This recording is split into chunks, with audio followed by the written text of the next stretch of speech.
Bonjour à tous, vous m'entendez? J'imagine, on a fait des tests tout à l'heure. Merci beaucoup de vous être connectés pour ce webinaire, ce cycle de webinaires sur les métiers en tension qui sont dédiés aux dirigeants et permanents des structures de l'IAE en PACA pour permettre du coup des contacts avec l'entreprise et des secteurs en tension qui sont censés embaucher sur vos territoires.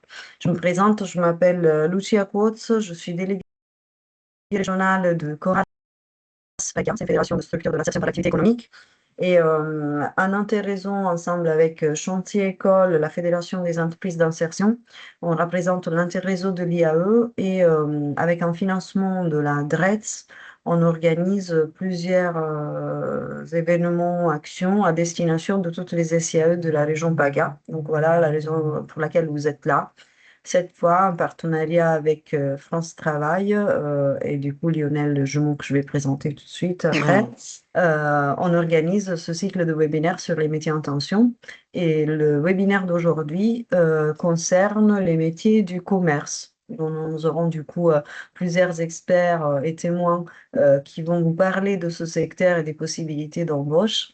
Et pour le moment, je laisse la parole du coup à mon collègue Lionel pour présenter les experts d'aujourd'hui. Merci beaucoup. Merci Lucia.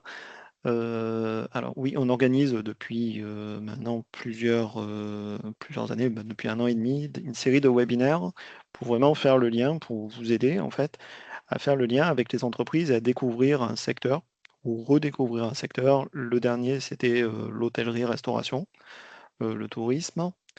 Aujourd'hui, c'est le commerce. On le fait avec l'expert d'avenir, puisque France Travail, nous avons des experts d'avenir dédiés à la relation avec les entreprises. Moi, je suis chargé de relations partenariales, plus spécifiquement dans le champ de l'IAE, l'interlocuteur de justement Lucia, pour l'organisation de ces webinaires et sur d'autres sujets en lien avec l'insertion. Christelle Logelin est expert d'avenir chez nous. On a 2 intervenants qui nous ont donné la chance de pouvoir intervenir lors de ce webinaire, Madame Cynthia Monnier et Madame Marie Daniel. Madame Monnier, je vais vous laisser vous présenter. Ensuite, Madame Daniel. Oui, du coup, Cynthia Monnier, moi je suis chargée de développement RH au sein d'un groupe où on s'occupe, moi je m'occupe principalement du recrutement, de la formation, de l'intégration, des relations aussi avec les partenaires et donc sur plusieurs structures, notamment un hypermarché, un supermarché, 2 magasins spécialisés bio. Donc voilà, sur la partie, je vous présenterai après les différents métiers du commerce.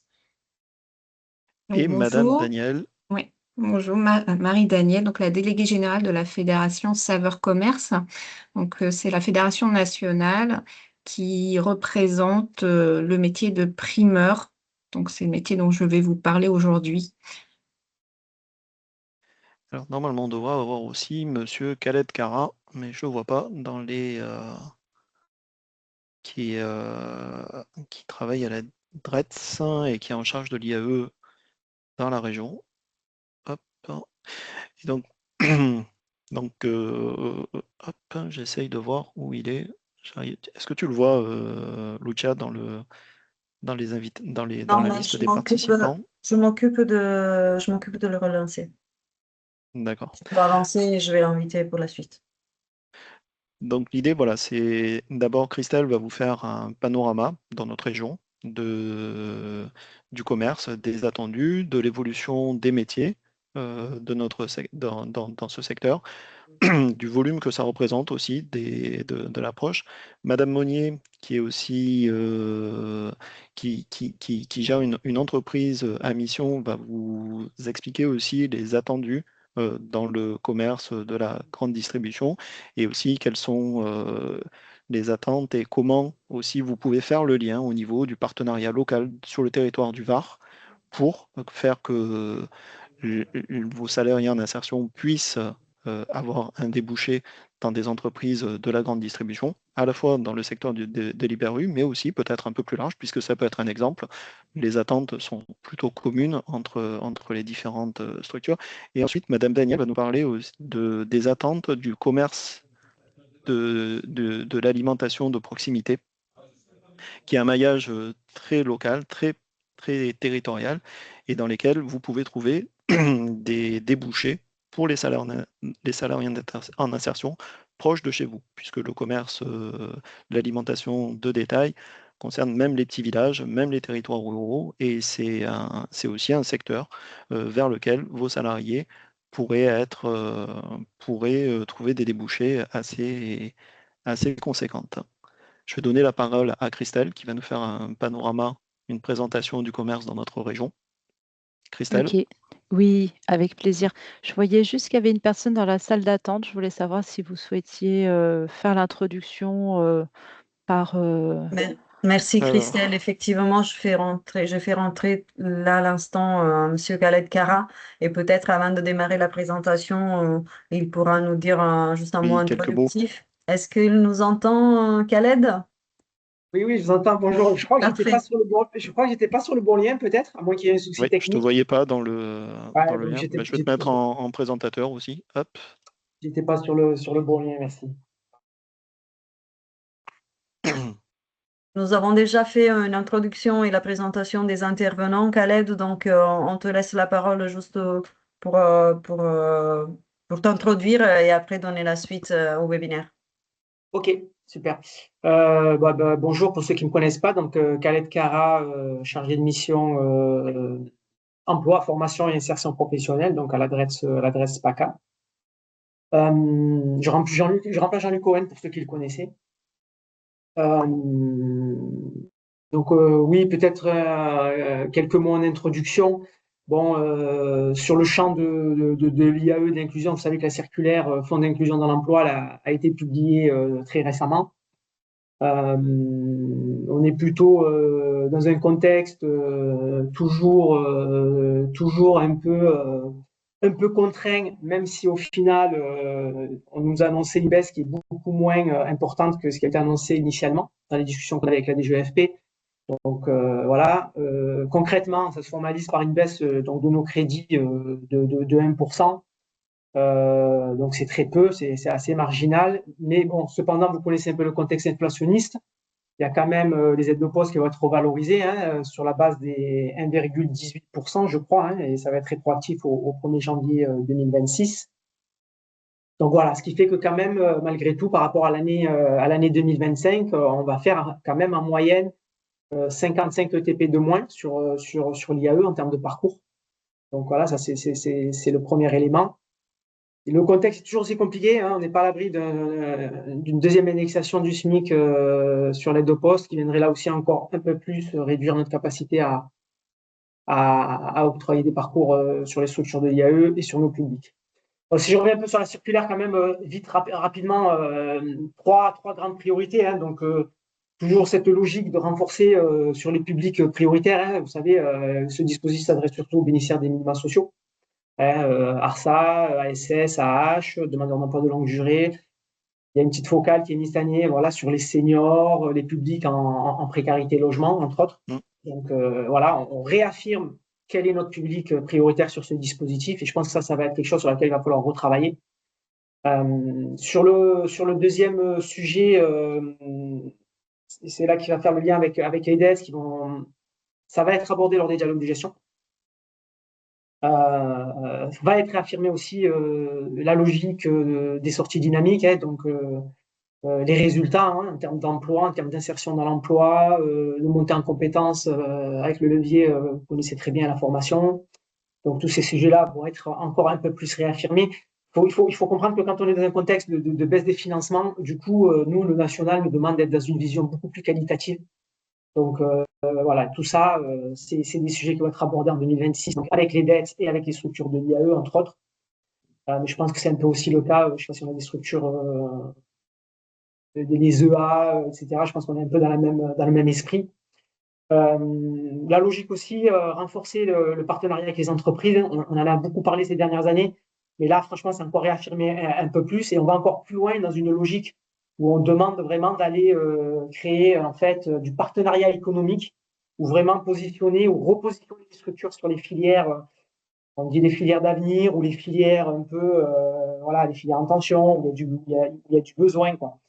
Vraiment essayer de croiser nos moyens avec là où les besoins sont les plus importants. Donc tout ça, c'est des éléments qui vont être abordés avec les dettes et ça va être des éléments d'orientation, des éléments même peut-être de doctrine, voire des éléments d'arbitrage. Vous savez qu'aujourd'hui, avec l'enveloppe contrainte, ça veut dire qu'il va falloir faire des choix entre structures. Et pour faire des choix, il faut des éléments d'arbitrage. Et je pense qu'on va beaucoup s'appuyer sur ce qui est dit dans cette circulaire. Donc, je ne sais pas si vous en avez pris connaissance, mais on pourra vous la transmettre. Voilà ce que je voulais vous dire un peu sur le contexte de l'IAE, du Fonds d'inclusion dans l'emploi. Et je finis juste par remercier, je vous remercie tous pour votre participation aujourd'hui à ces webinaires. Hein, c'est très important pour nous. Donc, je remercie l'Interréseau IAE, d'ailleurs tous les réseaux de l'inclusion, France Travail et les intervenants. Merci beaucoup pour votre mobilisation. Merci Khaled pour l'introduction, ça nous fait vraiment le lien sur le webinaire. L'idée aussi de ces webinaires, c'est aussi de nouer au niveau local, via peut-être les CTA, via les relais avec France Travail au niveau local, des actions concrètes. On donne au niveau régional des outils, quelques pistes, hein, et ensuite au niveau local, ça pourra aller beaucoup plus loin avec tout le réseau des acteurs pour l'emploi, tout le RPE. Et donc, sans plus de je vais laisser la parole à Christelle qui va nous faire le panorama et une présentation du commerce global dans notre région. Et ensuite, Madame Monnier sur le commerce de la grande distribution dans le Var et les attentes. Avec plaisir. Donc, je vais me représenter rapidement. Donc, je m'appelle Christelle Laugelin et je suis référente commerce PACA, en fait, au sein d'un dispositif qui s'appelle Expertise d'avenir. Donc, l'expertise d'avenir, c'est une communauté d'experts et un dispositif qui a été mis en place par notre directeur régional en 2021. Et ces experts, ils ont pour but et pour ambition d'accompagner les collaborateurs France Travail, les partenaires et les entreprises dans tout ce qui a trait au commerce. Donc, l'actualité du commerce, le recrutement, l'appui RH, le développement de compétences. Donc, ça, c'est vraiment notre mission. Et on agit en collaboration avec les agences France Travail et avec les partenaires. Donc, ça, c'était un petit peu pour vous présenter ma mission. Et donc, effectivement, le commerce, je vous ai préparé un support. Je vais le laisser sous ce format-là si ça ne vous gêne pas, parce que j'ai 3 écrans et j'en ai un qui est cassé et je ne les manipule pas très, très bien. Est-ce que vous voyez suffisamment? Oui. Oui. Je vous propose également, si vous souhaitez intervenir, interagir ou poser des questions, ne pas hésiter, hein, on est là pour ça. Je voulais dans un premier temps vous proposer un zoom sur le secteur du commerce en région Provence-Alpes-Côte d'Azur, car c'est un secteur clé qui est implanté sur tout le territoire avec une typologie d'établissement qui est variée. Donc, on va retrouver des entreprises du commerce dans les cœurs de ville, dans les périphéries et un petit peu de partout. Et on est aussi très lié au tourisme et on reste un secteur en Provence-Alpes-Côte d'Azur sur le secteur du commerce très dynamique. Donc, en ce qui concerne le nombre d'établissements et le nombre de salariés également, on est le premier secteur. On a plus de 40 000 établissements qui sont implantés en Provence-Alpes-Côte d'Azur de plus d'un salarié. Sur le nombre de salariés séparés, on arrive en tête. On a 20% des salariés qui relèvent du commerce dans notre région. C'est le premier secteur également avec plus de 280 000 salariés qui exercent dans le commerce. Donc ça, c'est pour vous donner une idée du poids du commerce. En ce qui concerne les offres d'emploi, en 2025, on a proposé plus de 60 000 offres d'emploi sur la plateforme France Travail. Quand on diffuse une offre d'emploi sur France Travail, c'est nos offres d'emploi que l'on gère, mais également les offres d'emploi des job boards. Donc ça donne une idée des offres que l'on propose. Cependant, on n'est pas le premier secteur sur la diffusion des offres d'emploi. En premier, on va retrouver l'emploi public, service à la personne et l'hôtellerie-restauration. Mais ça, c'est un petit peu normal parce que dans le commerce, historiquement, on a les offres que l'on diffuse, mais il y a également les offres qui relèvent du marché caché parce que voilà, dans l'habitude, c'est, on va dire, une possibilité pour les candidats de pousser la porte d'un commerce et de déposer en fait des offres d'emploi. Donc, on a une représentativité au niveau des offres d'emploi, mais il faut savoir qu'il y a également le marché caché.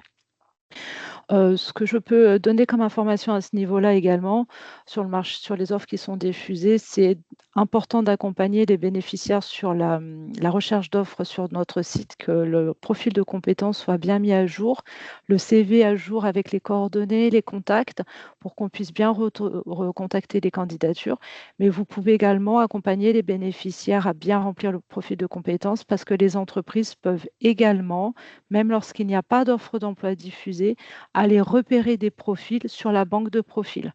Donc, il faut se donner aussi, il faut savoir que s'il n'y a pas d'offre, il y a aussi une possibilité pour les recruteurs d'aller chercher les profils grâce à la banque de profils. Et pour tout ce qui est candidature spontanée, vous pouvez également repérer des recruteurs potentiels avec la bonne boîte, voilà, pour réaliser des candidatures spontanées. Sur les intentions d'embauche, donc là, il y a l'enquête BMO qui vient d'être parue. En 2026, le commerce, on est dans le top 3 avec plus de 20 000 intentions d'embauche pour 2026. Et là, on est sur le commerce de détail, le commerce de gros et le commerce également et réparation automobile. Donc, on arrive en 3e position en PACA, ce qui est quand même ce qui prouve encore l'importance du secteur du commerce dans la dynamique et dans les opportunités. Donc là, on retrouve le schéma. Donc, on a l'hôtellerie-restauration qui arrive en première place sur les perspectives d'embauche. On a le service à la personne et après, on arrive en 3e position sur le commerce cette année. Est-ce que vous avez déjà des remarques ou des retours à ce niveau-là? Non, c'est bon pour vous? Alors sur, les spécificités, du commerce, au-delà des informations chiffrées, donc moi je peux également faire une présentation large. Ah bien sûr après les professionnels de terrain iront plus en détail, mais dans l'accompagnement des bénéficiaires, dans la recherche d'emploi, dans le commerce, c'est important de bien accompagner sur la partie, horaire décalé. On a vraiment du travail, les week-ends, les jours fériés, et ça, c'est important de le mentionner dans l'accompagnement des salariés, des rechercheurs d'emploi et des candidats. Une disponibilité horaire qui peut aller de 6 heures à 20 heures, donc il faut une adaptabilité, une flexibilité. Le commerce propose dans ses offres souvent du CDI, mais à temps partiel. Et quand on parle de 24 heures, ce n'est pas pour un aménagement de planning. C'est important que la personne elle soit informée qu'il faut être disponible de 6 heures à 22 heures parce que parfois dans le conscient des personnes, elles ne vont pas se réaliser de cette disponibilité-là. Il y a aussi une pression qui peut être demandée par rapport à l'atteinte des objectifs et de la vente. On peut très bien aimer un produit. Moi, j'ai eu accompagné des personnes qui aimaient un produit ou une enseigne, mais pour autant qui n'étaient pas intéressés pour vendre le produit. Il faut garder en tête que le vendeur est quand même là pour la finalité, c'est vendre les produits. Donc, il y a aussi une spécificité par rapport à la communication, à l'accueil, au sens du service. Donc ça, c'est important à prendre compte aussi dans l'accompagnement, à faire prendre conscience aux personnes de ces besoins-là et les conditions de travail également. Voilà, donc quand on parle de polyvalence, on ne peut pas toujours choisir son poste. Ce sont des postes, on est souvent en station debout, on peut travailler dans le froid, on peut travailler aussi avec de la manutention, porter des cagettes. Donc ça, c'est aussi à vérifier avec les candidats. Et voilà, on a du turnover, des CDD, du temps partiel. Donc ça, dans l'accompagnement, c'est à faire prendre en compte par les candidats, par les demandeurs d'emploi, par les bénéficiaires.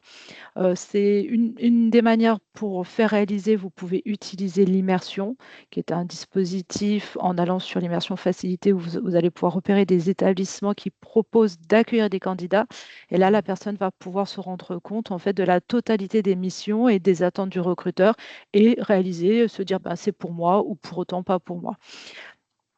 Alors, ce qu'on peut aussi noter par rapport au métier du commerce et au commerce, c'est aussi beaucoup d'avantages.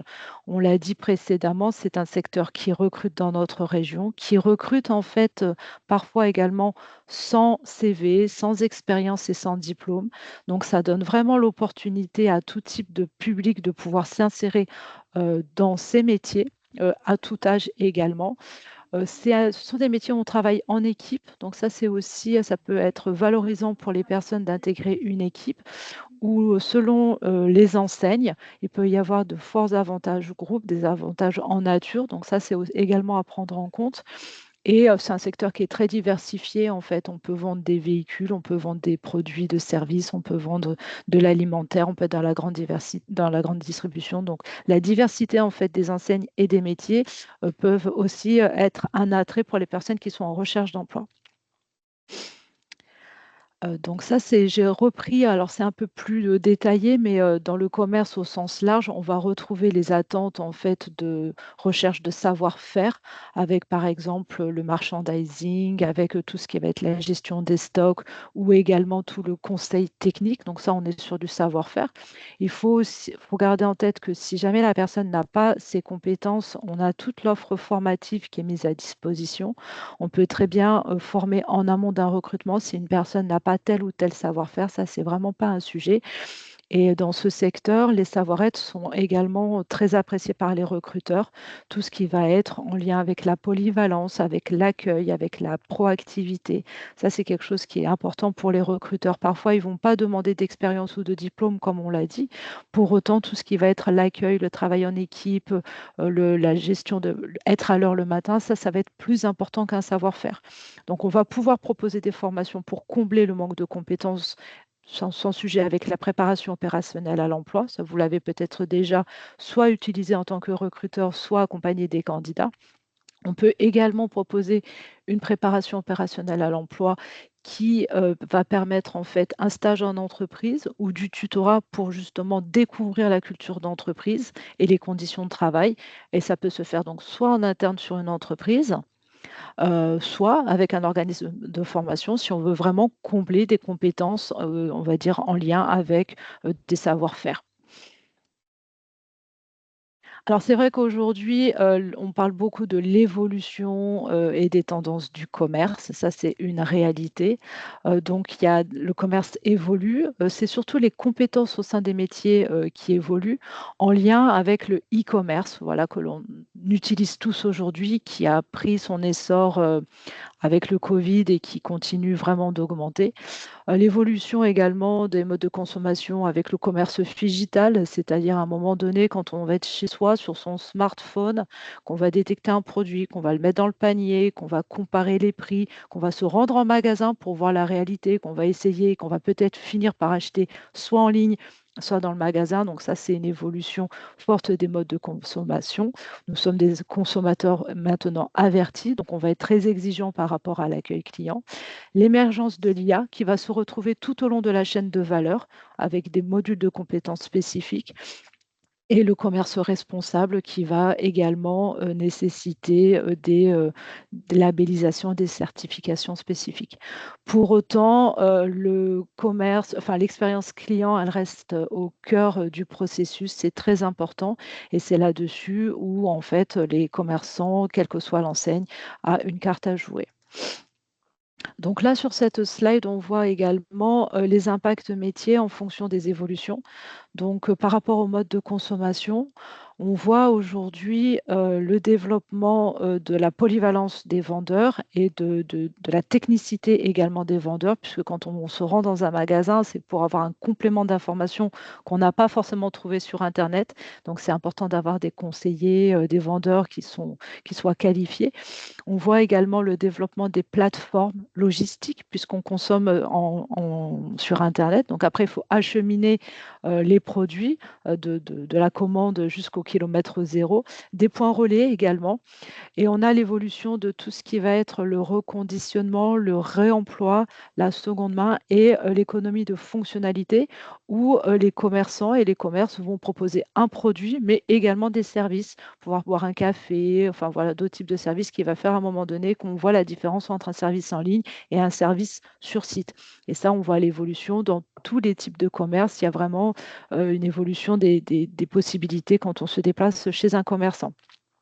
On en a parlé du digital, on le voit très bien quand on se déplace dans les commerces, hein, ne serait-ce que les caisses ont beaucoup évolué. Voilà, on ne va plus à la caisse comme auparavant, il y a les caisses autonomes, il y a les caisses, on va dire, complètement où il y a une personne, où il n'y a plus de personne, donc ça à prendre également en compte. Et toute la partie écologie avec les labels, les certifications, la gestion des produits en vrac qu'on voit également apparaître en grande distribution, mais également dans des magasins en centre-ville, la valorisation des invendus qui est très importante avec les contraintes écologiques et acheter et revendre des produits. Donc ça fait partie de l'évolution de nos modes de consommation qui ont un impact sur les métiers et sur les compétences. Et on va voir ces briques de compétences qui sont nécessaires maintenant à avoir au fur et à mesure. Donc ça peut être également des informations que vous allez pouvoir donner aux personnes que vous accompagnez et pour leur donner envie d'aller dans le commerce ou pour les former ou pour les préparer. Est-ce que vous avez des questions à ce stade? Voilà, donc c'était pour moi ce que je souhaitais mettre en avant. Donc, dans les personnes que vous accompagnez, vous allez sûrement voir des compétences qui sont transférables parce que vous avez des personnes que vous connaissez. Et en fonction de ces compétences, vous allez pouvoir vous dire, bah, tiens, cette personne, elle va pouvoir évoluer dans le commerce parce qu'elle a des compétences transférables. On va mettre en place donc un parcours avec la personne, avec une immersion et pourquoi pas une formation jusque dans l'intégration sur le poste de travail. Dans ces parcours que vous allez réaliser, vous allez pouvoir vous appuyer sur les équipes dans les agences. Donc, il y a les équipes entreprises, les équipes France Travail Pro. Il y a parfois dans les agences, il y a également des teams IAE et il y a des teams handicap. Donc, ça peut être également des appuis en agence pour vous aider à réaliser le parcours.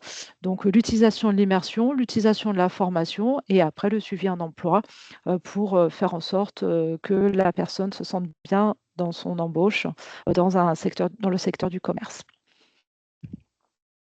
Voilà pour moi. Je peux laisser la parole, je peux répondre à vos questions, je peux compléter.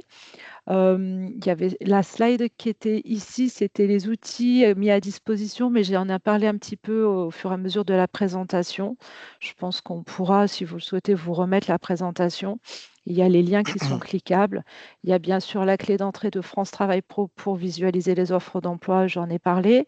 La bonne boîte pour les candidatures spontanées. Vous avez Métier-Scope qui permet également, en fonction d'un domaine de compétences, de voir les métiers aux alentours pour justement transférer des compétences dans le secteur du commerce, mais pas que. Vous avez l'immersion facilitée, peut-être que vous avez déjà réalisé, avec le site Immersion Facilité qui donne toute la latitude pour une personne de détecter une entreprise qui peut accueillir un candidat, où vous pouvez l'accompagner également. Et vous avez toutes les méthodes de recrutement sans CV pour accompagner les candidats en dehors des CV et des schémas classiques pour donner plus de visibilité à ces profils.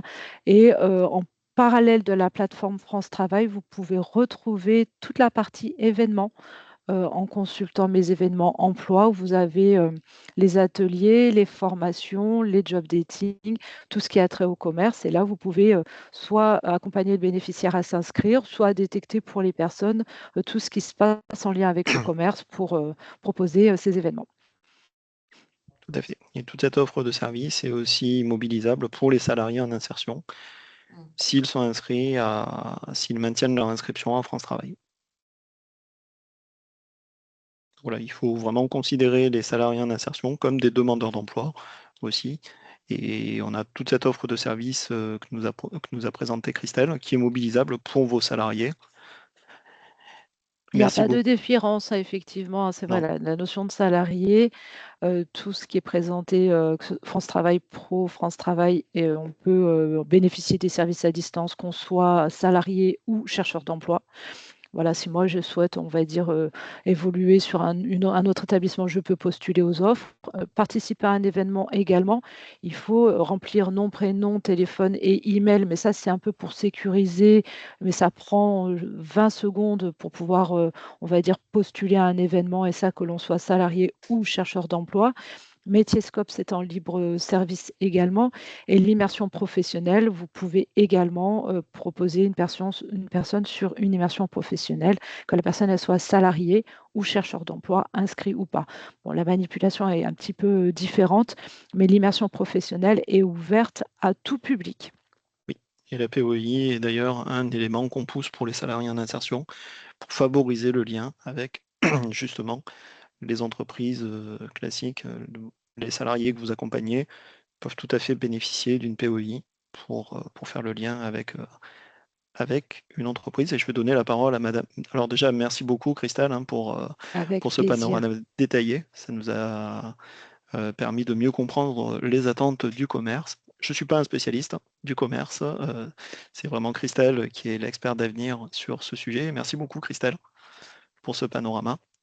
Je vais donner la parole à Madame Monnier, Hyper U, les Arcs, mais aussi qui rayonne sur tout le Var, si j'ai bien compris.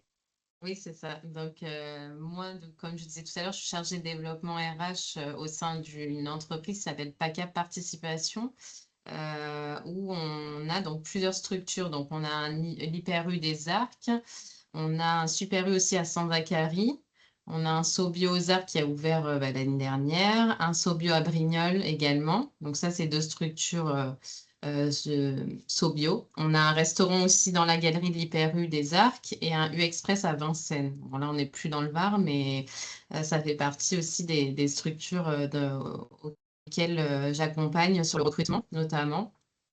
Donc là, je vais un peu plus parler de l'Hyper U des Arcs parce que c'est la plus grosse structure qu'on a au sein du groupe. Il y a à peu près 300 salariés, donc beaucoup de postes différents au sein de l'Hyper U. Donc, je commence par présenter un petit peu les postes, c'est ça?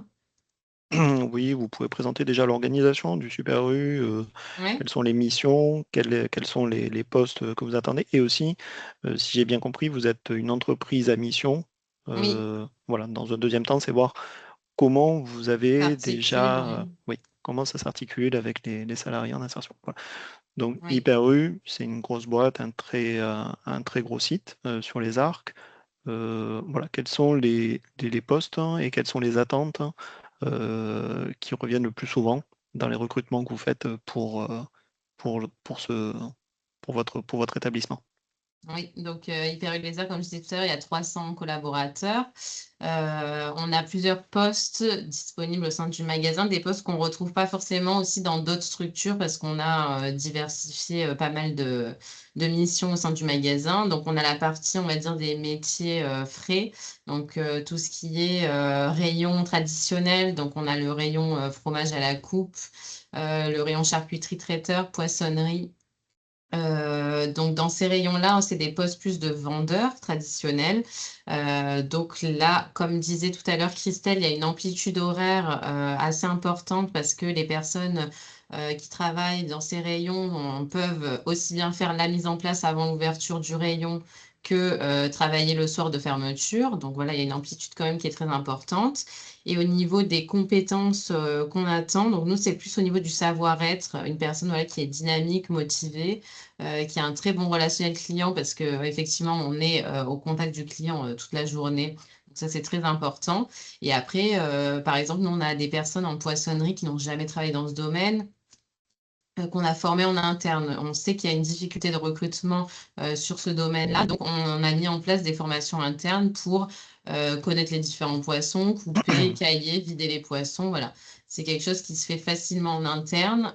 Donc, on a mis en place cette solution parce qu'on ne trouvait pas forcément de personnel qualifié en poissonnerie.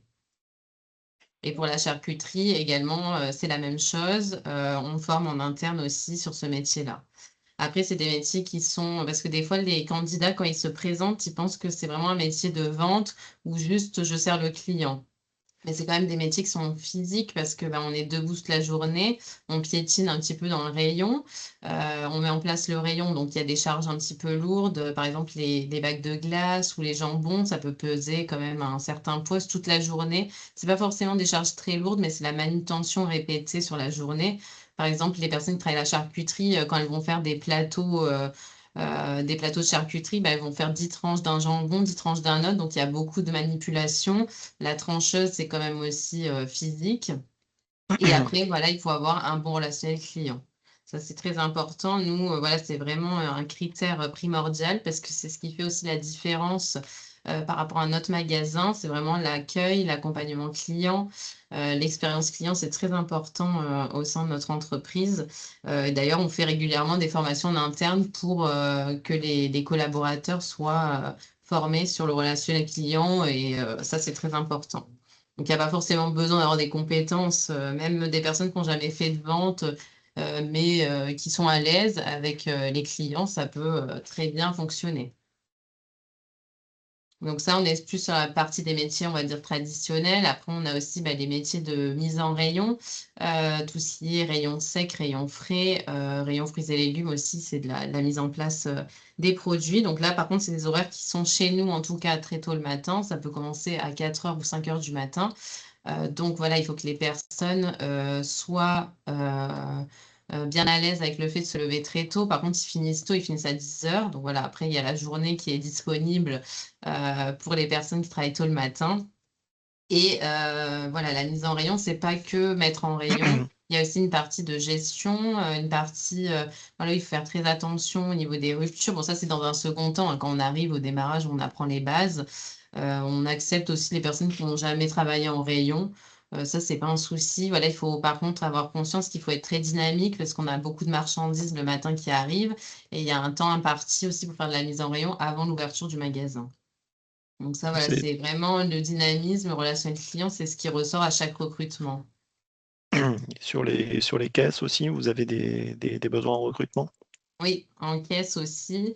Donc là, en caisse, on est beaucoup plus sur la partie relationnel client, parce que c'est la dernière image du magasin, hein, donc très important de maintenir. Nous, on a des clients qui veulent passer qu'à une certaine caisse. Voilà, il y a un relationnel qui se crée au fur et à mesure. Donc ça, c'est important. Nous, l'avantage qu'on a dans notre magasin, c'est qu'il n'y a pas de manipulation d'espèces, donc pas de stress, de se tromper, parce qu'on a les machines, les monnayeurs à chaque caisse. Donc ça enlève aussi un stress, parce qu'il y a des personnes aussi qui sont pas forcément à l'aise à manipuler de l'espèce.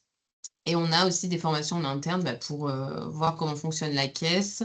On met les personnes en binôme avec on a désigné des tuteurs dans le magasin. C'est plus simple pour la formation des nouveaux collaborateurs. Comme ça, ils se réfèrent qu'à une seule personne. C'est pas le manager, c'est vraiment un collègue de travail qui va les former. Et comme ça, il peut répondre sur les mêmes horaires. Il peut répondre à ces questions. Ça, c'est important. Donc voilà, vraiment relationnel client primordial, bien sûr, pour les caisses. L'accueil aussi, c'est un métier à part, parce que sur l'accueil, on a aussi d'autres problématiques, parce que l'accueil, voilà, on a les clients qui vont faire des réclamations. Si en caisse c'est mal passé, ils se dirigent vers l'accueil. Il y a tout ce qui est réception téléphonique, les mails. Il peut y avoir aussi d'autres missions. Nous, on a la partie un petit peu location d'événements festifs, les financements. Si les personnes achètent par exemple de l'électroménager, elles peuvent faire un financement directement à l'accueil. Donc, il y a une formation qui est faite aussi en interne. Oui, alors il y a vraiment un gros volet formation interne, mais pas Oui, vraiment d'exigence. Si je le résume, c'est plutôt des exigences sur le savoir-être, oui, tout sur à l'aspect fait. relationnel, sur l'envie aussi, sur Oui, l'appétence à être à rendre service au public, c'est ça. et plus que sur des formations techniques. Oui. Alors on a une Là où question dans le... on a, oui, pardon. Ouais. Là où on a des grosses difficultés, enfin les difficultés de recrutement en termes de profils expérimentés, c'est vraiment la boucherie par contre. On n'a pas enfin il y a très peu de profils bouchers.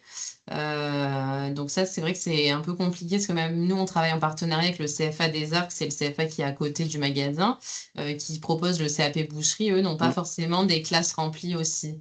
Donc c'est vrai Non, que c'est un c'est aussi métier un métier en qui, tension, oui, tout ce qui est métier de pénurique. bouche. Oui, donc là, il faut qu'on réfléchisse à comment on peut faire dans l'avenir, parce que c'est vrai qu'on a de moins en moins de candidats sur la boucherie et beaucoup d'offres, donc eux, ils se positionnent aussi là où c'est le mieux. Cynthia, nous avons une question Oui. de HAER.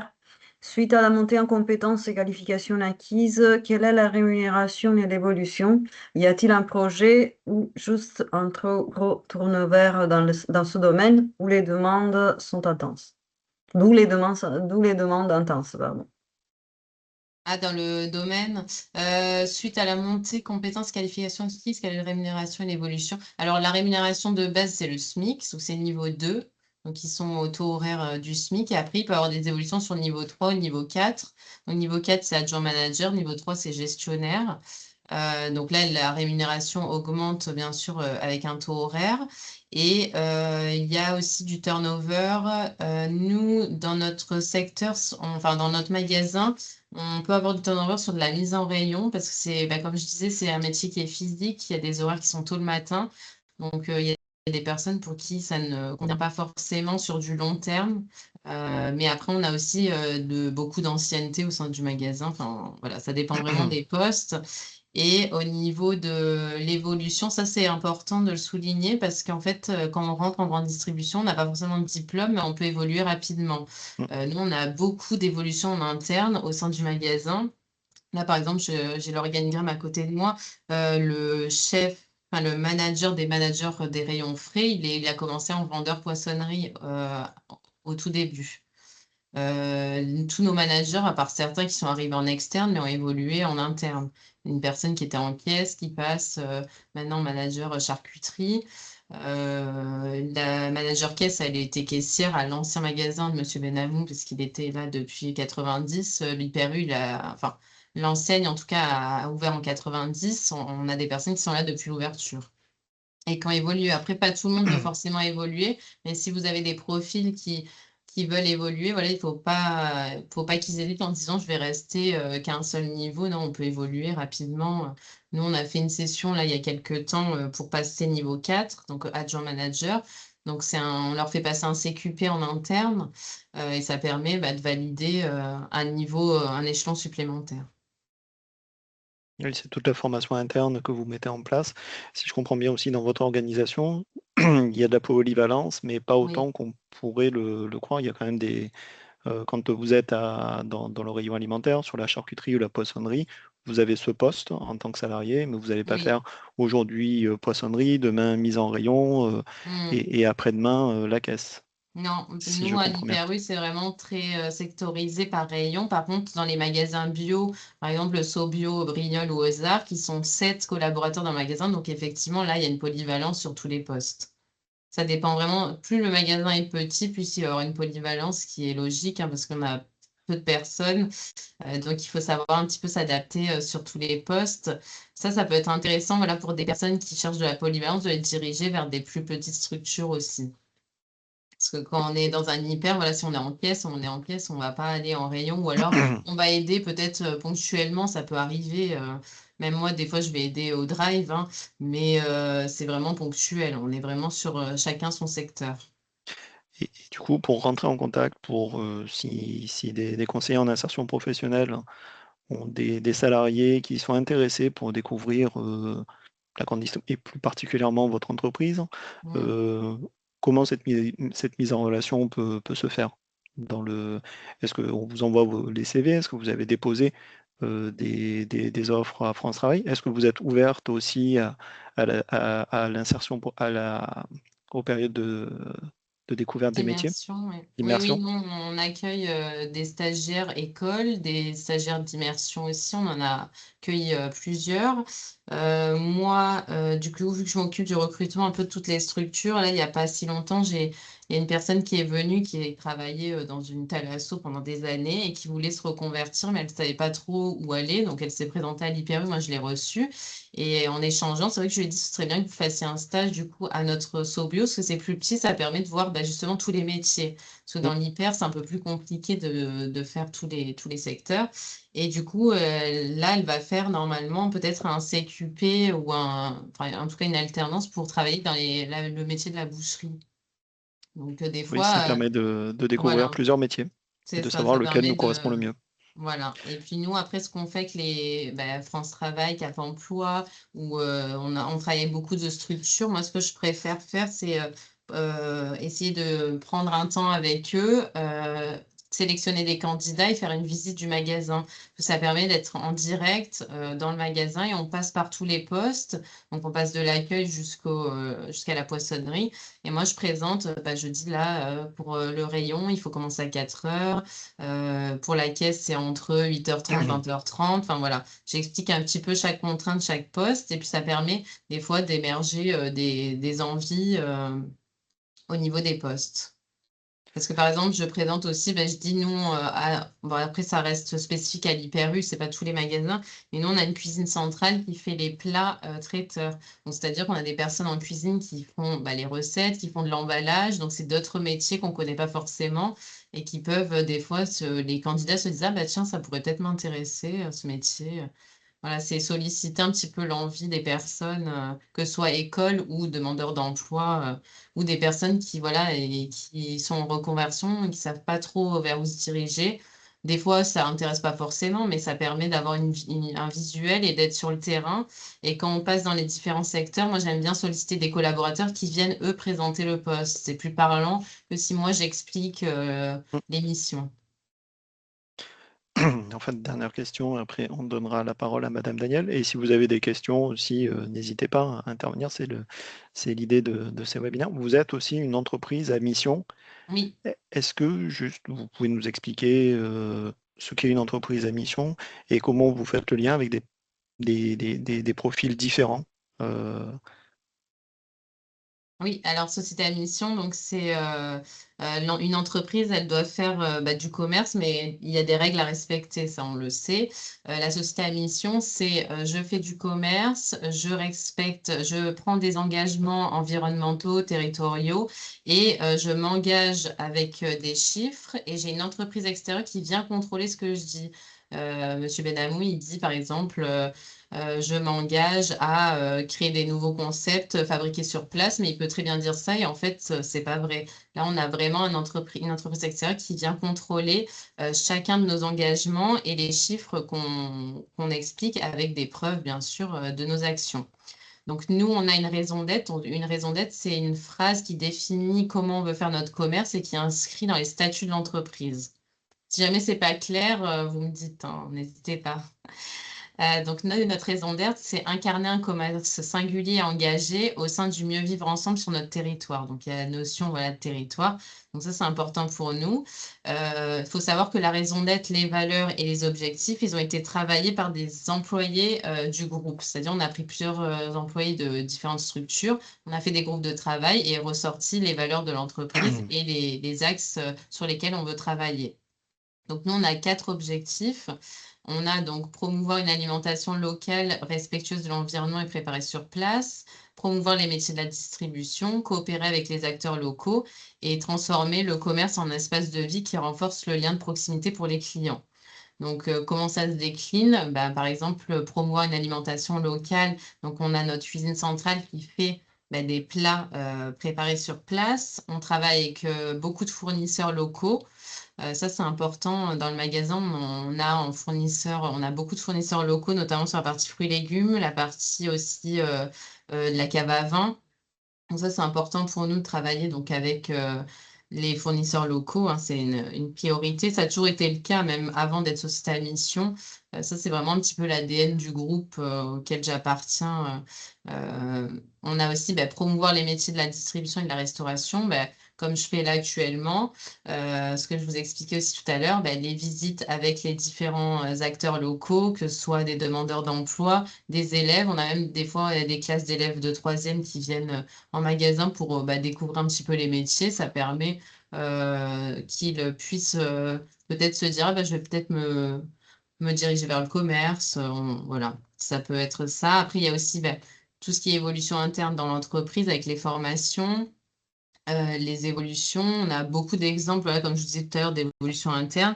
On a des personnes aussi qui se reconvertissent dans le magasin Là, actuellement, par exemple, à Saint-Zacharie, on a un préparateur de commandes qui passe un CAP boucher en alternance et il a quarantaine d'années. Et ben, il est reparti au CFA pour se faire former parce que c'était un besoin qu'il avait. On a eu une personne aussi qui est partie en CAP fleuriste. Voilà. Ça, c'est important aussi. Quand on peut faire en interne, c'est le mieux. Ensuite, bah voilà, comme je disais, on travaille en partenariat avec plusieurs écoles et partenaires de l'emploi. On travaille aussi avec les associations locales, ça c'est important. Ça fait partie aussi de l'ADN de l'entreprise. Et après, on organise beaucoup d'événements internes. Par exemple, je ne sais pas si vous avez déjà entendu parler des Startup Days. Non, ça ne vous parle pas. Donc ça, c'est fait plus dans la galerie commerciale de l'Hyper U des Arts. En fait, il y a une équipe communication qui travaille en partenariat avec l'IUT de Draguignan, qui recherche un petit peu des startups qui veulent monter leur boîte. Et donc, elles viennent présenter leur entreprise et il y a un concours de pitch. Et à la fin, et l'entreprise qui a, enfin, le meilleur pitch gagne un chèque pour lancer son entreprise. Donc ça fait, je crois, la 8e édition qu'on met en place dans le magasin. Et puis là, ça part maintenant carrément. Il y a comment on dit ça, la, la sélection, elle se fait à Toulon maintenant, elle se fait plus dans le magasin et la finale après. Enfin voilà, ça a pris un peu des proportions. Donc Là, il y a des c'est événements. super. Voilà. En tout cas, bon, dans ce que vous deux avez présenté, ça, je ne sais pas ce que tu en penses, Lucia, mais ça rejoint quand même les valeurs de l'économie sociale et solidaire. C'était tout à fait. Moi, j'étais lu sur les lèvres. Euh, C'est toujours coupé. Ah oui, le micro. Donc, ça présentait vraiment une autre façon de voir le commerce de la grande distribution, je trouve. Merci beaucoup, Madame Monnier. Merci. Désolée, c'était un peu lent. C'est un peu lent mon ordinateur ce matin, donc du coup, il reçoit un différé à les commandes que je lui donne. Donc, merci Cynthia. En tout cas, je rejoins ce que Lionel avait observé. Effectivement, ça rejoint beaucoup, beaucoup les esprits, les valeurs ESS et IAE. Hmm. Et après, c'est important pour nous. Après, il ne faut pas oublier, voilà, comme on présente aux candidats l'intégration, voilà, on présente l'entreprise, mais ça reste toujours un métier exigeant, voilà, Mm. dynamique. Voilà, comme on a dit tout à l'heure, il y a du port de charge, de la manutention. Voilà, il faut en prendre conscience, enfin, que les candidats. Il y a aussi la partie aussi travailler le week-end, les jours fériés. Ça, c'est des questions qui reviennent beaucoup par les candidats. C'est est-ce qu'on peut ne pas travailler le samedi, finir à 16 heures? Bon, c'est pas trop possible. Au niveau du commerce en général, hein, que ce soit Hyper U ou autre, voilà, si les personnes ne peuvent pas travailler le samedi, ça reste un petit peu problématique hein, pour l'émission. C'est vrai que c'est des choses qui, plus le recrutement avance, plus les candidats voilà, essayent de trouver aussi des postes où voilà, ils peuvent ne pas travailler le week-end, travailler la journée. Donc, bon, dans le commerce, nous déjà, on est passé de 6 jours sur 7 à 5 jours sur 7, c'est déjà bien sur certains postes. Donc voilà, le samedi, c'est vrai que Ouais. Je Je vais. profite de ce moment entre les deux interventions pour inviter les participants. Après, on se laissera un temps d'échange. N'hésitez pas aussi à lever la main pour si vous voulez prendre la parole. On peut vous autoriser les micros et voilà, ça Oui. devient un échange si vous voulez porter un témoignage. J'imagine bien que suite à ces propos et à ces témoignages qu'on a de Madame Monnier, de Madame Daniel qu'on va écouter aussi et de Christelle, on a des expériences qui nous viennent en tête avec des salariés en insertion Mm. sortants. Et du coup, n'hésitez pas aussi à apporter votre témoignage aussi. Et Du si un coup, jour vous voulez venir visiter le magasin, voilà, n'hésitez pas. Vous on peut êtes les donner. Alors, bienvenus. est-ce qu'on peut donner vos contacts aux Oui, oui, structures oui, du Var oui, pas de souci, avec plaisir. Que ce soit l'hyper ou les autres structures, hein, il n'y a ou pas les de. autres structures? Oui, oui, D'accord. on peut faire ça quand vous voulez. Merci. Madame Daniel, Oui, bah merci à vous. Alors, j'ai une présentation, je vais mettre en partage. oui. Euh, Alors, pour vous représenter, vous êtes donc, délégué national. ouais, Je vous laisse vous je ne sais présenter. pas si la présentation se met. Oui, Non. on la voit bien, Oui, merci. c'est bon, vous la voyez? Ah bah, super. Donc oui, moi je suis la déléguée générale de la fédération. Donc Saveurs Commerce, c'est une fédération qui, donc ça n'a pas vocation commerciale, hein, les fédérations professionnelles. Nous, c'est l'objectif d'une fédération, c'est de représenter, de défendre une profession et d'agir pour aider justement pour que demain, cette profession existe encore. Donc nous, notre mission qu'on a déjà depuis 90 ans, c'est d'accompagner le métier de primeur. Donc déjà, voilà, métier de primeur, pour vous présenter, le primeur, c'est le commerçant qui commercialise des fruits et légumes. On l'explique parce qu'aujourd'hui, c'est un nom qu'on a instauré il y a maintenant une dizaine d'années, mais qui est encore très peu, qui n'est pas toujours bien connu, puisque je pense qu'il y a, voilà, il y a des secteurs où il n'y a pas forcément d'humain derrière le rayon, donc du coup, on a du mal à capter cette profession si on n'a pas des commerces en dur autour de nous ou des marchés. Si on ne va pas sur les marchés, on a peut-être plus de mal à comprendre le métier. Donc c'est pour ça. Nous, on insiste, hein, on dit voilà, le primeur. Comme on dit le boulanger, on ne va pas acheter son pain chez le vendeur de pain, on va dire bien qu'on va chez le boulanger. Donc pour les fruits et légumes, on les achète chez le primeur. Ça, on va dire, c'est déjà la base.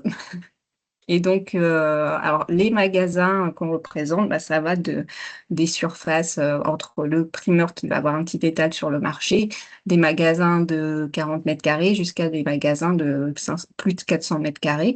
Voilà, pour vous montrer, oui, vous allez avoir l'indépendant sur le marché et de l'autre côté, on va avoir aussi les magasins grands frais qui sont aussi dans notre branche et qui sont même adhérents chez Saveurs Commerce. Donc, pour montrer où il y a une multitude de possibilités d'exprimer ce métier. Et donc, en France, on comptabilise environ 12 000 entreprises de primeurs, la moitié exerçant sur les marchés et l'autre moitié en magasin. Donc là, je vous ai mis quelques chiffres clés, donc voilà, qui sont issus un peu des études de notre branche. Alors, c'est vrai que ces études commencent à dater et on a un panorama qui va être lancé. Donc, on aura des chiffres. Pour l'année prochaine, on aura des chiffres tout neufs, plus détaillés. J'aurai plaisir à revenir s'il faut pour vraiment vous montrer tout le secteur. Alors, nous, dans la branche, hein, parce que là, je vous montre les chiffres primeurs, mais il faut savoir que je peux aussi vous mettre, voilà, dans la branche, on représente aussi les métiers de fromager, les métiers d'épicier spécialisé, de caviste, et donc voilà, que ce soit en magasin ou sur le marché. Donc, si vous avez des questions, je peux vous mettre en relation aussi sur ces différents métiers. Alors, le primeur, son travail, c'est d'avant tout d'aller sélectionner les fruits et légumes. Donc, généralement, il va les sélectionner sur un marché de gros. Donc, vous, dans votre région, PACA, vous avez le marché de gros de Cavaillon, le marché de gros de Marseille. Et vous avez aussi Château-Renard, où c'est surtout des producteurs, si je ne me trompe pas. Donc, ça, c'est sa priorité. Et ensuite, il va aussi directement auprès des producteurs quand il est dans une région agricole. Donc, c'est le cas aussi, hein, dans votre région, vous avez pas mal de production. Donc voilà, il a tendance. C'est un commerce à taille humaine, donc il va vraiment aller chercher, faire du sourcing. Et en fonction, il s'adapte en fonction de sa clientèle. Donc, il peut proposer des produits de grande qualité, comme il peut proposer aussi du discount, des produits vraiment, selon les besoins, le type de clientèle qu'il peut avoir. Donc, son atout aussi du primeur, c'est que c'est un commerce de proximité, c'est le contact direct des clients. Donc c'est aussi beaucoup d'échanges, c'est du social, mais c'est aussi du conseil. Donc le primeur, il va pouvoir conseiller sur la préparation des fruits et légumes, expliquer comment bien choisir selon le goût du client, s'il veut des pommes plus ou moins sucrées, acides, pour faire une tarte, etc. Enfin voilà, il va vraiment l'accompagner sur son choix. Donc c'est toujours ça, c'est le plus, c'est l'humain qui est vraiment le plus à chaque fois dans nos métiers. Oui, c'est ce qu'on retrouve Donc quand aussi on aime de le votre témoignage. contact, Voilà, c'est ce qui, quand on aime le contact, on peut prendre plaisir dans ce métier. Et il va aussi aller sourcer des produits plus rares, des fruits exotiques, des produits comme, je sais pas, le citron caviar ou des produits qu'on a moins l'habitude de voir. Et souvent, c'est à la demande de chefs. Parce qu'on a pas mal de primeurs qui travaillent avec des restaurants, donc qui sont amenés à aller chercher des produits qui sortent de l'ordinaire pour des chefs et qui vont aussi, parce qu'on se rend compte que en cuisine, ils ne sont pas toujours bien formés sur la cuisine des fruits et légumes. Ça, c'est un fait. Et sur la connaissance même des fruits et légumes. Ça ne fait pas partie des cours principaux dans les cours de cuisine. Donc là, le primeur, il a aussi ce petit plus qu'il apporte aux chefs, au restaurant. Donc voilà, il y a ce côté aussi sensible, forcément. Le primeur, il s'adapte au comportement des clients et il s'adapte aussi à l'environnement, aux évolutions environnementales, etc. Donc il est, étant plus près des producteurs, il est au plus près aussi de la réalité de nos terroirs, des fruits et légumes qui poussent en ce moment. Après, voilà, c'est aussi directement quand il y a des soucis climatiques, on ressent aussi chez le primeur, hein, dans le manque d'approvisionnement de certains produits parce qu'il y a des problèmes de récolte, etc. Donc c'est, voilà. Il est météo-sensible comme les fruits et légumes qu'il propose.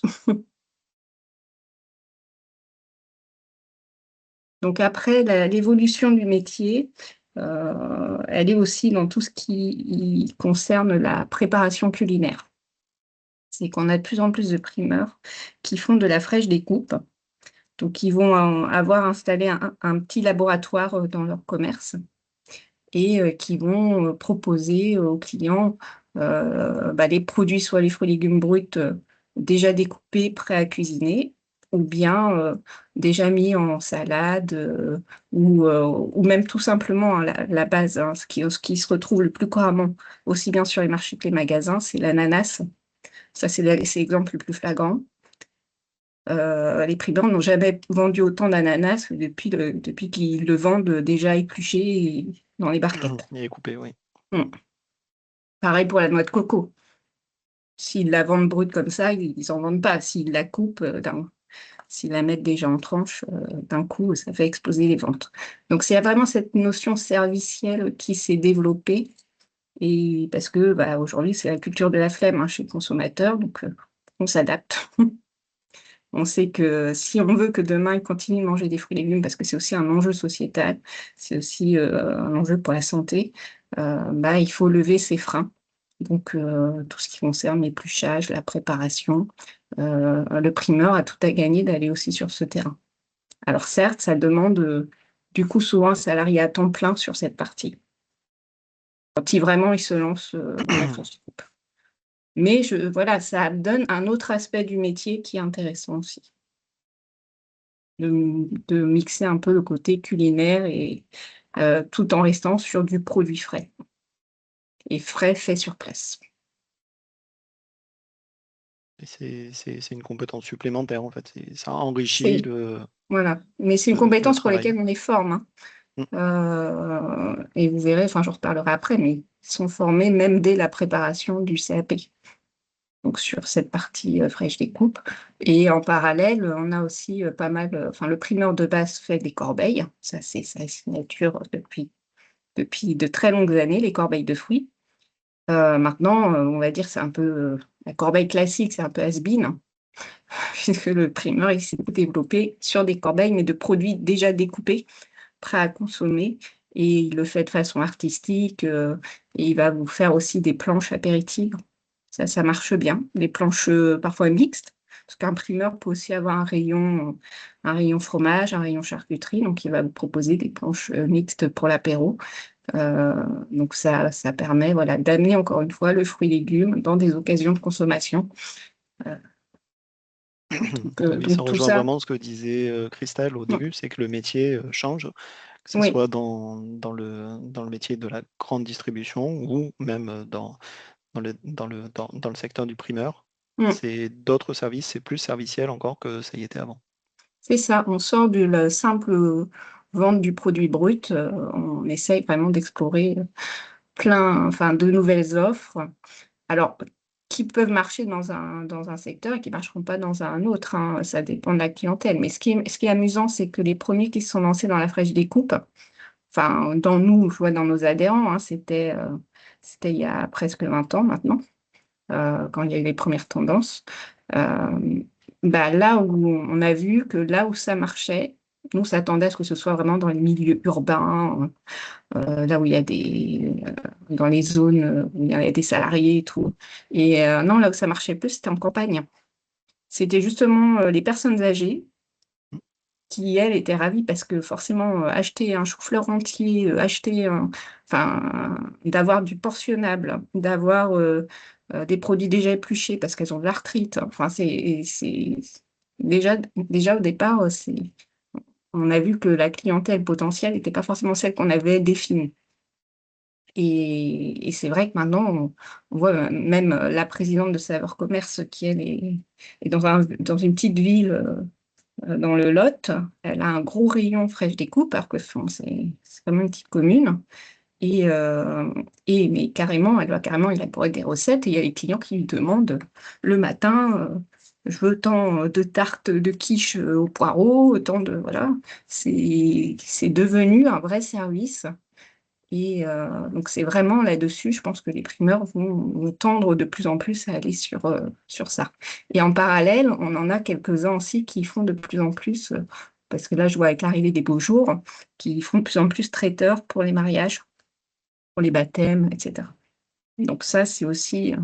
ils font de belles augmentations de chiffre d'affaires avec ce type d'offres. Donc, il y a... Enfin, voilà, c'est les choses qu'il faut faire passer aussi à des futurs salariés, c'est qu'il y a plein de choses encore à inventer dans ce métier ou à développer. Et, des fois, voilà, si on était tenté déjà pour aller dans le monde de la cuisine, on peut peut-être dévier aussi sur le métier de primeur et y trouver plaisir. Donc là, je vous mets quelques chiffres clés, mais parce qu'il y a ce qui est intéressant et ce qui concerne de toute façon tous nos métiers de bouche, c'est qu'on va bientôt avoir un souci de transmission. Donc, on a pas mal de chefs d'entreprise qui vont vendre d'ici 5 ans, qui vont du coup chercher des repreneurs. En parallèle, nos entreprises ont beaucoup de mal à recruter. Donc, du coup, il faut trouver un peu cette solution pour trouver des salariés motivés et avoir aussi un accompagnement pour que le chef d'entreprise, déjà, n'attende pas la dernière minute pour faire la transmission de son entreprise et qu'il y ait un vrai accompagnement aussi avec les salariés qui seraient motivés pour reprendre des aides. Enfin, voilà, il y a toute une action qui est menée aussi en parallèle en ce moment par le ministère du Commerce. Mais nous, on est très vigilants là-dessus, justement, pour que voilà, c'est des indépendants, c'est des petits commerces, que demain, les banques, elles ne soient pas frileuses pour encourager un jeune qui veut se lancer, qui veut reprendre un commerce, etc. Parce que, voilà, ce qu'on se remontre aussi, alors, vous voyez, avec les diplômes, mais on fait partie des métiers où on peut très bien ouvrir son commerce sans avoir de diplôme. Voilà, c'est pas un frein non plus de ne pas avoir de diplôme, de pas avoir fait des études pour devenir primeur. Donc, beaucoup ont appris sur le tas et faut pas avoir de complexe. Le tout, c'est d'être passionné, après, voilà, je confirme tout ce que vous avez dit tout à l'heure, Madame Laugelin, sur les horaires, sur tout ce qu'on peut avoir au niveau de ce type de métier. Mais voilà, il ne faut pas que ce soit un frein pour ceux qui veulent se lancer. Donc voilà, il y a un problème de recrutement.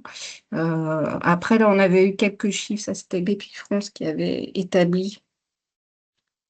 Bon, ça, c'est vraiment demain, si les salariés, après quelques années, ont envie de se lancer tout seuls dans leur activité, ils avaient estimé à peu près, voilà, ce que quels pour frais il démarrer faudrait l'activité. engager pour se lancer. Donc c'est pas un très très gros investissement en fait sur. Voilà.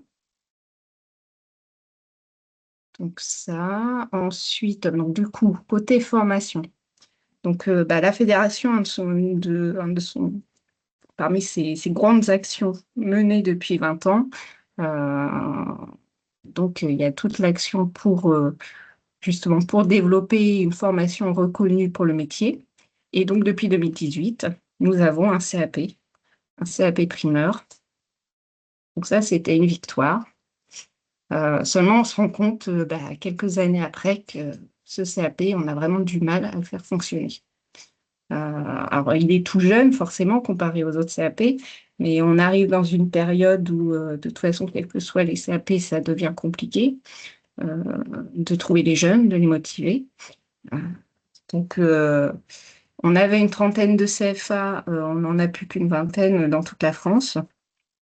Beaucoup ont fermé des classes. Si on arrive à en garder ouvert, souvent c'est parce que c'est notamment grâce à des grosses structures comme Grand Frais qui va prendre des apprentis, aussi côté grande distribution, je sais qu'ils prennent aussi des apprentis primeurs. Mais on a du mal voilà, à avoir des jeunes, et aujourd'hui, même les primeurs sont frileux parce que le jeune est zappeur. Voilà, c'est ce qu'ils nous disent à chaque fois. Ils disent on va prendre du temps à former une personne qui va peut-être partir au bout d'un an.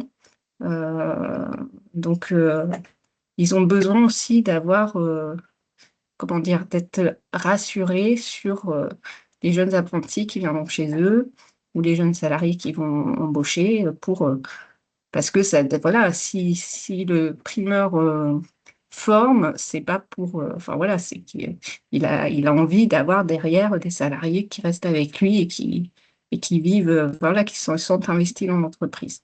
Et bon, ça, je pense que c'est un problème de toute façon partout générationnel. Donc, nous, l'objectif aujourd'hui, c'est d'arriver vraiment à plus développer ce CAP, et on le lance à partir de cet automne en formation continue.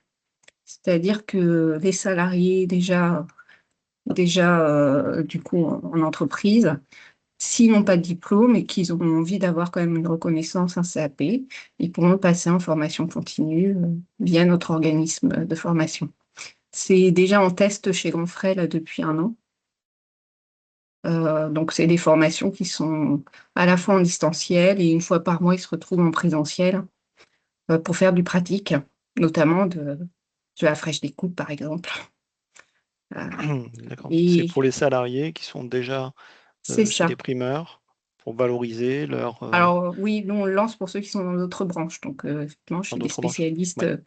pour qu'il y ait des prises en charge et que ça ne coûte rien à l'entreprise. Donc voilà, et on a lancé un manuel aussi, Réussir son CAP, un manuel scolaire, il y a 2 ans, et qui est disponible, enfin on le trouve à la FNAC et tout, qui vraiment prend tous les aspects du métier et propose aussi plein de petits tutos sur les créations autour des fruits et légumes.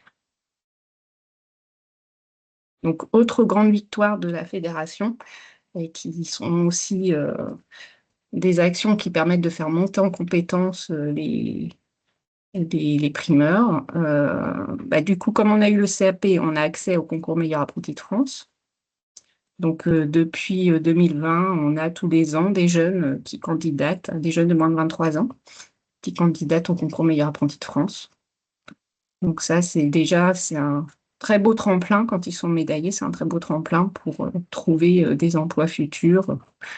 Donc ça, c'est un plus. Et puis, depuis 2011, on a accédé au concours Meilleur ouvrier de France. Donc ça a été aussi un gros changement parce qu'on était un des rares métiers de bouche qui n'était toujours pas dans ce concours. Et on avait eu même du mal au début. Enfin, les gens nous disaient, mais attendez, primeur, enfin, franchement, vous faites quoi dans le concours Meilleur ouvrier de France? Qu'est-ce que vous jugez? Voilà, on a l'impression d'être le métier un peu qui était comment dire, le moins bien vu par rapport à un boucher, un fromager, où là, les gens voyaient plus du travail. Donc, il a fallu expliquer, si, c'est tout un savoir-faire de bien sourcer des fruits et légumes, de bien les sélectionner, de les amener à maturité. Il y a de l'affinage aussi dans le métier. Et de savoir aussi bien les théâtraliser, les présenter, voilà, gérer toute la journée, justement, les rotations, euh, savoir les spécificités de chaque fruit et légume, ce qui ne se garde pas forcément tous à la même température. Enfin, voilà, il y a plein de petits. Il y a tout un aspect et il y a toute la partie créative que je vous ai expliqué avant, qui aussi, qui fait partie dans le concours, qui est une grosse partie du concours MOF. Donc voilà, aujourd'hui, on a 16 meilleurs ouvriers de France primeurs sur toute la France. Et autre victoire qu'on a eue en fin 2025, on a accédé à l'artisanat. On va dire que ça, c'était le dernier palier pour au moins avoir la même reconnaissance que les autres métiers de bouche. Et on espère que ça aussi, ça va aider à l'attractivité du métier et faire venir des salariés dans nos métiers. Parce que de dire qu'on va chez un artisan, on pense que ça parle encore dans l'esprit des personnes, que ça donne quand même un peu plus d'ampleur à la profession. Et plus de reconnaissance, oui. C'est ça. Merci, Voilà. très, très inspirant, en effet. Je vous montre du coup quelques visuels inspirants pour conclure sur tout ça, pour montrer voilà, jusqu'où les créations peuvent. Quand on vous dit qu'ils font des buffets, bon là c'était par exemple des prestations qui ont été faites à l'Élysée, mais voilà, c'est montrer que on peut vraiment s'éclater dans le métier et on peut prendre plaisir, on peut. On est vraiment Voilà. entre deux mondes, entre la vente et le métier de bouche. C'est ça. Et c'est bien aussi de se dire d'être engagé. Enfin, souvent comment dire, on cherche aussi des métiers qui ont du sens. Et là, voilà, la consommation des fruits et légumes, c'est quand même un vrai enjeu. Elle ne fait que baisser. Il y a une montée de l'obésité qui est de plus en plus dans de nombreuses régions. Alors, moins dans le sud de la France, mais ça y vient quand même. Il faut être vigilant. Voilà, c'est se dire, on est porteur aussi de produits sains. Et en faisant toutes ces créations, et ben, on rend justement, on les rend plus accessibles, on donne envie aux consommateurs de les consommer. Ce qu'ils ne feraient pas forcément s'ils voyaient juste le produit brut sur l'étal.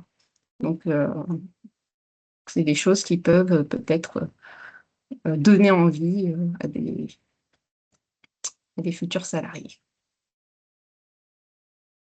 Et du coup, je vous ai mis aussi, vous pouvez aller voir plein de vidéos. On a une chaîne qui s'appelle Mon Primeur sur YouTube.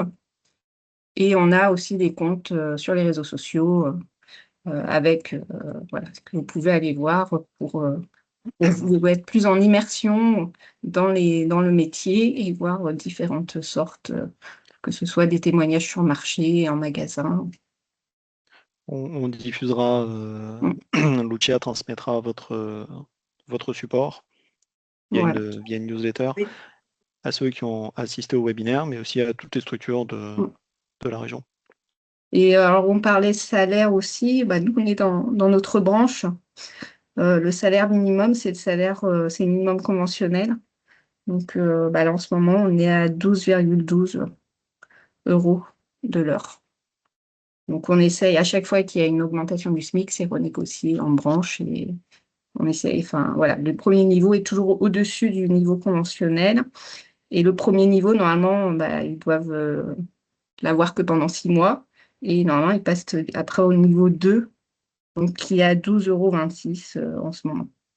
Donc, bon, c'est des petites. Voilà, c'est toujours un peu plus que le SMIC, mais on essaye, voilà, de trouver des petites choses attractives à droite à gauche, comme on a négocié en branche aujourd'hui l'épargne retraite et le partage de la valeur avec l'épargne retraite, l'épargne salariale. Ça aussi, c'est une première dans les métiers de bouche. On est les premiers. On lance la tendance. Et donc voilà, c'est se dire que même chez un petit primeur, même chez les primeurs avec 2 salariés, le salarié peut aussi profiter d'un plan d'épargne négocié. Et un plan d'épargne retraite ou plan d'épargne, le compte épargne-temps, etc. Oui, disons aussi l'avantage des primeurs, c'est que c'est quasiment dans toutes toutes les petites villes, il y a une couverture territoriale très Oui, étendue. ne serait-ce qu'un marché, sur un Et un marché, un marché aussi, primeur, oui. c'est 30% des commerçants sur un marché sont des primeurs. Donc voilà, vous n'avez pas un marché sans fruits et légumes. Donc ça fait aussi, ça permet, c'est pour ça qu'on vous a présenté, que Madame Daniel vous a présenté le métier de primeur, c'est que c'est local. Oui, on a des problèmes de mobilité aussi dans les salariés que vous accompagnez. Et là, vous pouvez trouver un emploi, je veux dire, pas à côté de chez vous, mais très près de chez vous. Et un métier qui permet aussi de donner du sens à ce qu'on fait au quotidien. Mm. On arrive à 12h50, 11h50. C'est l'heure des questions. Donc, vous pouvez mettre la caméra. Alors, Thibaut de Chassé, vous avez la parole. Si vous ouvrez le micro. Hop. Est-ce que ça... Là, vous m'entendez? Oui, on vous Oui. entend. Très bien. Très bien. Merci beaucoup pour ces interventions. C'est très intéressant et très instructif. Alors, très rapidement, parce qu'effectivement, on le retourne. Moi, je suis Thibaut de Chassé. Je suis le responsable de la Courtoise Ressourcerie à Saint-Maximin. J'avais juste un petit témoignage et je remercie Cynthia d'ailleurs pour son intervention parce qu'on a un salarié à Brignoles que j'ai croisé mais que je ne connais pas plus que ça qui a fait une POI à Sobio à Brignoles et qui a été dans la foulée engagé. Voilà, il a eu un contrat et donc comme quoi effectivement il y a beaucoup de choses qui peuvent fonctionner. Donc voilà, c'était le petit témoignage en passant.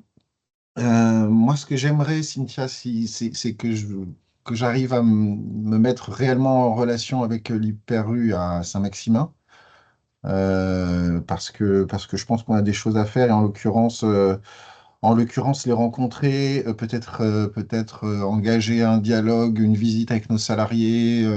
Voilà, je pense qu'on a beaucoup de choses à démarrer. Moi, je suis arrivé il n'y a pas très longtemps à la ressourcerie, à la Courtoise, à Saint-Maximin. Je suis arrivé que depuis décembre, donc je démarre réellement les relations, Oui. voilà, les réseaux autour, même s'il y a un gros travail qui avait été fait avant, hein, en tout cas, ça c'est sûr, mais je reprends tout. Donc voilà, je pense que des visites avec nos salariés, si c'est possible, ça peut être intéressant. On organise, nous également, au sein de la ressourcerie ici, enfin, moi j'organise une réunion avec nos salariés une fois par mois, le matin. Et on aime bien aussi que certains acteurs locaux, en tout cas, viennent participer, en tout cas, présenter à nos salariés ce qu'ils font.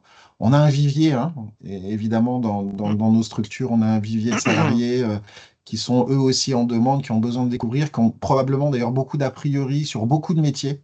Oui. Et je pense que c'est l'occasion de dénouer un petit peu ces liens-là. Donc voilà, bah, j'aimerais qu'on reste en contact, en tout cas, si vous le souhaitez, et puis qu'on puisse se mettre en relation avec nos acteurs locaux.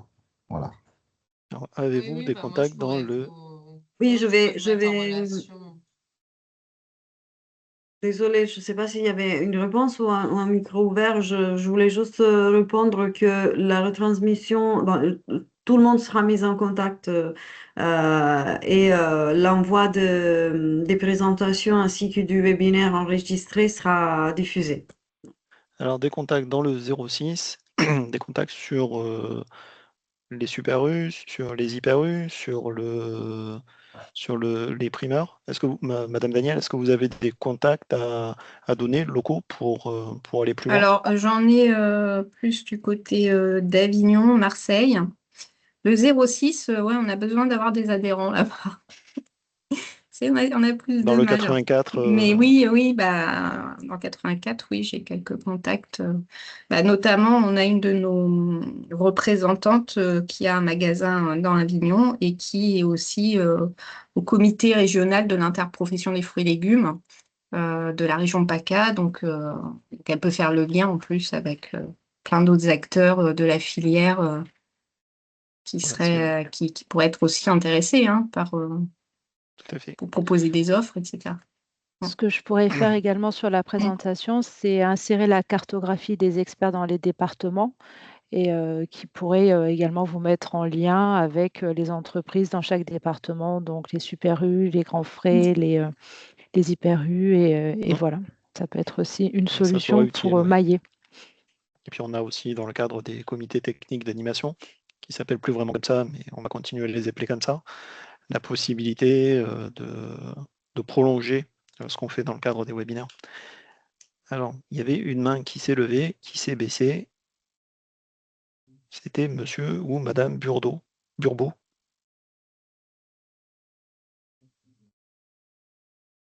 Si vous avez encore des questions, on a encore quelques minutes, hein, n'hésitez pas. Et merci Thibaut pour votre témoignage. C'est vraiment le but, c'est vraiment ce qu'on essaye de faire dans le cadre de ces webinaires, même si c'est au niveau régional, c'est de pouvoir nouer ou d'inciter des contacts au niveau local. Donc les contacts, on les transmettra. Les supports, le replay, on les mettra, enfin c'est plutôt Lucia qui va les mettre à disposition via le site des réseaux d'insertion. S'il n'y a plus de questions, déjà je veux remercier les intervenants. Madame Daniel, Madame Monnier, Christelle, merci beaucoup. Khaled, tiens un mot à dire en introduction, en conclusion? Non, merci à tous. Non, après, rapidement, peut-être rappeler, vous savez que en termes de sujets plutôt structurants qui nous attendent pour l'avenir, c'est les JO de 2030. Et alors, quand on le dit comme ça, on se dit 2030, c'est loin, mais en fait, il y a pas mal de choses qui vont commencer, qui vont se mettre en place dès le mois de juin, quoi, donc début second semestre. Alors, ça me permettra de prendre la température. On communique beaucoup aux dettes et aux partenaires, donc j'espère qu'il y a des choses qui vous redescendent ou qui vous remontent. Ça dépend dans quel sens on le prend. Mais bon, voilà, il y a le site de la Solidéo que vous pouvez consulter pour information. Vous avez le site Marché 2030 où vous pouvez, en tant que structure, vous référencer, vous inscrire pour être alerté quand les marchés vont sortir. Voilà, c'est le marché 2030, c'est le site des JO qui va recenser en fait tous les marchés qui vont sortir. Donc, on nous annonce quand même de belles volumétries, hein, 300 000 heures dans chaque département, donc le 0,5 et le 0,6, donc 600 000 heures globalement d'activité sur ces deux départements-là. Alors, je vais dire dans un contexte contraire, mais je mets la pression à la DGEFP pour qu'elle nous donne des moyens supplémentaires pour vous accompagner autant que faire se peut sur ces marchés-là. Donc, on sait aujourd'hui qu'on n'a aucune obligation de vous donner des ETP si vous obtenez des marchés ou de l'activité, même si on vous incite à devenir autonome financièrement. Mais bon, voilà, on sait qu'il y a ça. Mais tout le monde insiste sur le volet des JO. Donc, nous, on essaye de porter ça au niveau du national pour qu'on ait une enveloppe, une ligne budgétaire spécifique, je l'espère, qui nous permettrait d'accompagner les structures qui auraient obtenu des marchés en lien avec les GOP. Voilà. Donc, vous bridez pas s'il y a des marchés. Donc, on a communiqué déjà aux dettes, à pas mal au réseau de l'IAE, à tous les réseaux d'ailleurs. Vous avez déjà, ou même c'est consultable sur le site, les grandes rubriques des marchés qui vont sortir. Globalement, ça balaye quand même pas mal de secteurs d'activité. Donc, soyez en veille sur le sujet. On compte sur vous. Hein. Après, c'est la mobilisation aussi des publics, des parcours. On travaille beaucoup aussi avec la région sud PACA pour tout ce qui est montée en compétences sur le sujet de la formation. Donc, voilà. Même si on est dans un contexte contraint, on a aujourd'hui, grâce à ces JO, hein, on peut essayer de négocier des moyens supplémentaires pour accompagner les structures sur le développement de cette activité. Bon, et encore merci à tous, aux intervenants et aux partenaires. Oui, ça nous a vraiment permis de découvrir notre façade du commerce. Merci, merci beaucoup à tous. Les prochains, ça sera au second semestre. Hein. Voilà, on en a 4 par an avec puis peut-être les JO, hein, on ne sait jamais. Khaled, on n'a pas encore le programme du second semestre. Oui, on espère, on aura de toute façon, pas on l'espère, mais c'est sûr, au moins à notre niveau, donc avec les partenaires de l'IAE, tout le champ d'inclusion, France Travail, on verra comment on associe aussi plus largement le réseau public de l'emploi, mais on espère organiser un événement, entre guillemets, lancement de ces JO, et j'espère avec de bonnes nouvelles. Donc, merci à tous. De près tout ça. Merci À beaucoup. très bientôt. Merci beaucoup à tous. Merci. Merci. Au revoir. Bonne Au journée. revoir, merci. Au revoir. Bonne journée. Au revoir. Au revoir.